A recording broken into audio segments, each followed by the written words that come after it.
드디어 왔습니다. 안녕하세요. 꿀벌 스토리입니다. 자, 이번 시간에는 드디어 제 구독자분들의 다수를 차지하고 있는 종목이죠. KPM테크, 그리고 HLB 종목도 투자자분들이 많이 계시는데, 제 채널에. 근데 이제 일단은 KPM테크가 당장 다음날, 내일, 주주총회가 있어요. 그리고 제가 주력으로 가지고 있는 종목 텔콘 RF제약과도 연관이 좀 있어서 이렇게 주주총회 가기 전에 이 정도는 알고 가자는 제목으로 사업보고서를 쭉 한번 읽어보는 시간 가졌습니다. 이번 시간에는 일단 1편으로 아마 총 4개 편으로 올라갈 것 같아요. 그 중에 첫 번째 편으로서 개요 그리고 사업의 내용, KPM테크의 개요와 사업의 내용에 대해서 알아보는 시간을 갖도록 하겠습니다. KPM테크 2020년 43기입니다. 텔코는 어제 22기였는데 KPM테크는 좀 더 연역이 오래됐더라고요. 그래서 43기 사업보고서의 개요입니다. 자료의 출처는 이 사업보고서 2021년 3월 19일 날 올라온 사업보고서 자료입니다. 제 생각은 하나도 안 들어가 있습니다. 회사의 개요, 주요 사업의 내용, 그리고 향후 추진 신규 사업입니다.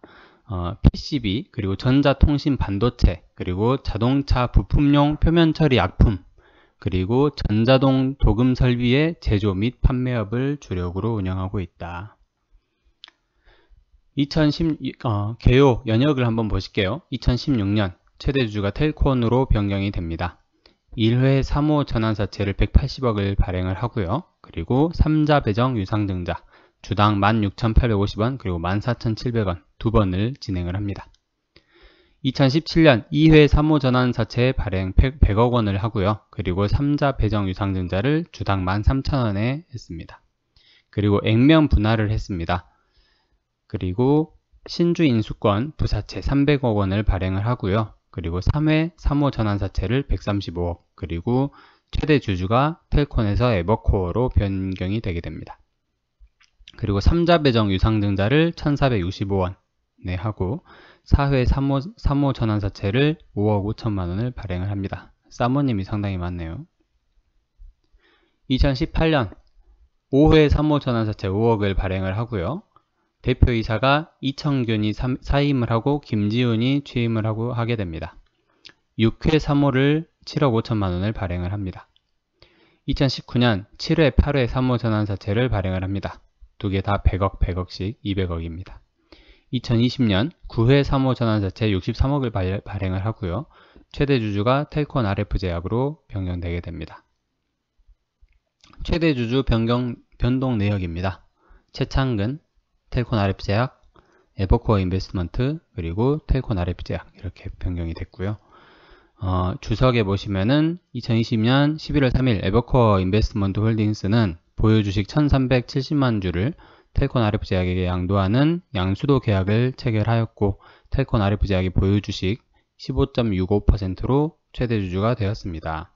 또한 전환사채 전환 청구에 의하여 총 보유 주식 수는 2580만 주 로 18.76%로 변경되었습니다. 회사가 합병 등을 한 경우 그 내용입니다. 이거 상당히 중요해요. 보시면은 2017년에 AB온 구주 이거는 이제 양도인이 신영기회 18명 그러니까 KPM테크가 양수를 한 거죠. AB온 주식을 28.53%를 양수를 하고 135억 원을 줬습니다. 엠마우스 구주는 텔콘에다가 양도를 한 거예요. KPM테크가 텔콘에다가 준 거예요. 10.8% 지분을 273억에 팝니다. 2019년입니다. 텔콘 전환사채 KPM테크가 가지고 있던 텔콘 전환사채를 한일진공에 양도를 했습니다. 양수인이 한일진공이고 10회, 12회 텔콘의 전환사채 이거를 122억에 양도를 했습니다. 권면 총액은 94억이라고 하네요. 그러니까 94억짜리를 122억에 양도했다. 그렇게 생각하셔도 될 것 같아요.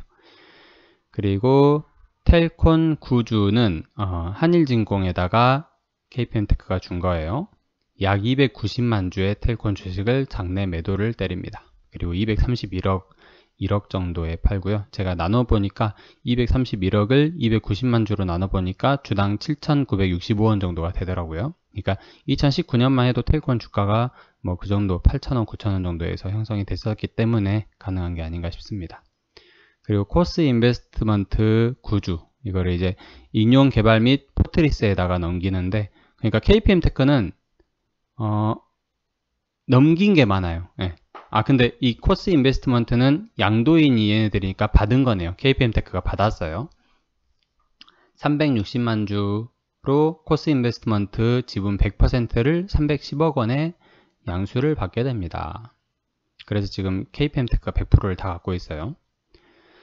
그리고 에이비온 구주, 이게 이제 ST 스타셋에다가 양도를 한 거죠. KPM 테크가 ST 스타셋에다가 에이비온 주식을 준 거예요. 443만 주를 244억에 넘기게 됩니다. 사업 목적 추가에 대한 내용입니다. 2016년 8월에 이렇게 한번 쭉 추가를 했고요. 바이오 관련해서 뭐 이렇게 만들었고, 이번에 2021년 3월 29일이죠. 내일 주주총회에서 사업 목적 추가가 있을 예정이라고 합니다. 기술 및 특허의 판매 및 획득, 그리고 기술의 사용권 대여 및 양도업으로 해서 사업 영역을 확대할 예정이라고 합니다.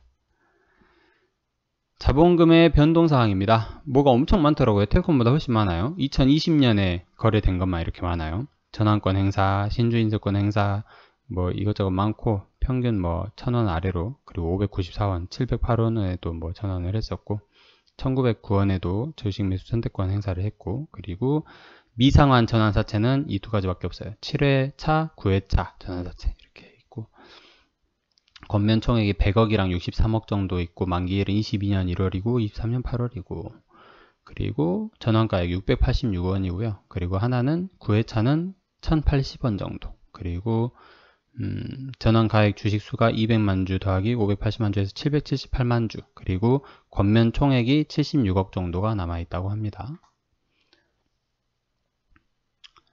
사업의 개요 한번 보시면요. 사업의 내용에서 사업의 개요를 보시면 약품 사업 부문, 기계 사업 부문, 그리고 관계 회사 관련 기타 사업, 이게 이제 제약 바이오 부문이라고 합니다.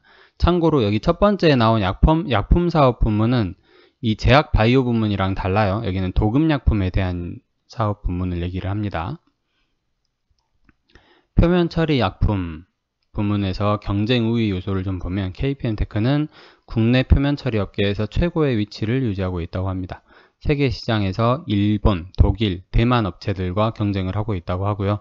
PCB, 전자, 통신, 반도체, 자동차 부품 시장의 수요가 급격히 증가하고 있다고 합니다. 국내 시장의 점유율도 조금씩 증가해 나갈 전망이라고 해요. 그리고 전자동 도금 설비 부문에서 보시면 마찬가지로 아까 그 산업, PCB, 전자, 통신, 자동차 산업 경기와 밀접한 관계가 있는 업종 사업이라고 합니다. 상반기보다 보통 하반기에 20% 정도 더 수요가 많이 발생한다고 하고요. 도금 설비의 라이프 사이클이 조금씩 단축되고 있다고 합니다. 그러니까 도금 설비를 제공하는 업체에서는 이게 호재죠, 호재. 그리고 기타 사업 등의 현황을 보시겠습니다. 제약 및 바이오 사업이고요. 오피란제린 외용제 이게 있는데 2월 5일부로 비보존 헬스케어에다가 넘겼어요. 20억에 넘겼습니다. VAT 별도라고 합니다. 이게 아마 10억 주고 사서 20억에 팔았을 거예요. 이 부분은 이게 과연 KPM 테크가 이익을 본 게 맞는지 주주총회에서 좀 확인을 해 보셨으면 좋겠습니다. 네, 10억에 사서 20억에 팔았는데 그 한 3년, 4년 전의 일이거든요. 그러니까 3, 4년 동안에 KPM 테크라는 이름으로 이 오피란제린 외용제에 대한 임상도 좀 진행을 하고 그랬어요. 그래서 KPM 테크가 10억을 주고 권리를 샀지만 그 이후로 KPM 테크의 돈도 좀 들어갔단 말이죠. 그렇기 때문에 20억을 받고 판 게 과연 잘한 건지 그게 좀 의아합니다. 그리고 코로나19 치료제 렌질루맙 관련해서 2020년 11월 3일 휴머니젠으로부터 한국과 필리핀 독점 라이센스 계약을 체결을 했고요. 렌질루맙의 임상 출시, 상업화 등에 대한 한국, 필리핀 독점 권리를 확보를 했습니다. 지분도 좀 가지고 있죠. 사업 부문별 요약 재무 현황입니다. 42기가 2019년, 43기가 2020년이죠. 보시면은 제가 빨간색으로 표시기를 해놨는데 약품 사업 부문이 120억 정도 매출액이 발생을 했는데 200억으로 늘었어요. 큰 폭으로 증가를 했어요. 그리고 영업이익 손실이 좀 많이 발생했어요. 그러니까 손해보면서 팔았다. 약간 그렇게 비춰지거든요. 네, 이 부분은 뒤에 주석으로 나옵니다. 그리고 기계사업 부문은 매출액이 170억에서 2019년에 43억으로 큰 폭으로 줄었죠. 4분의 1 토막 났어요. 그리고 작년 2020년에 다시 한번 반토막이 났어요. 22억. 그래서 2년 전에 2018년에 비해서 2020년 2년 만에 8분의 1 거의 10분의 1 토막이 났는데 이게 좀 의아하죠. 네. KPM테크에서 사업을 철수를 하고 있는 건가 싶기도 합니다. 이렇게 큰 폭으로 매출액이 줄어들 수가 있는 건지 그것도 좀 의아합니다. 이 부분에 대한 설명은 제가 사업보고서에서는 확인을 못한 것 같습니다. 기계사업 부문 거의 1편에서는 끝자락인 것 같습니다. 한번 보시면은 파생상품 그리고 풋백 옵션 거래 현황입니다. KCX 많이 들어보셨죠? 그 블록체인 관련한 업체죠. 그 거래소. 근데 지금 거래가 안 되고 있죠.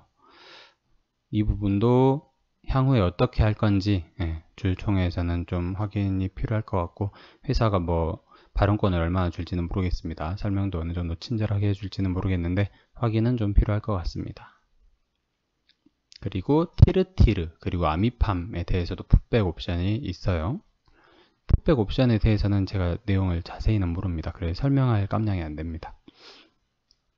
기타 투자 의사 결정에 필요한 사항 보시면은 여기서 이제 네오가드라는 게 있어요. 상표권을 KPM테크가 가지고 있는데 검색해 보니까 이렇게 생긴 마스크더라고요. 이 밑에 KPM테크에서 만들었다 뭐 그런 내용도 있습니다. 그래서 저도 나중에 약국이나 뭐 그런 데서 편의점에서 만약에 발견을 하면 좀 한번 사보려고 해요. 근데 마스크 표지를 좀 멋지게 좀 바꿨으면 좋겠습니다. 네, 꿀벌도 한 마리 딱 집어넣고 마스크도 사실은 표지가 중요하거든요. 근데 이거는 조금 아쉽습니다. 표지가 중요해요. 마스크는. 이렇게 2021년 주주총회를 가기 전에 사업보고서를 이 정도는 보고 갑시다 라는 내용으로 1편 개요 및 사업의 내용에 대해 알아보는 시간이었습니다. 바로 다음 2편에서 뵙도록 하겠습니다. 감사합니다.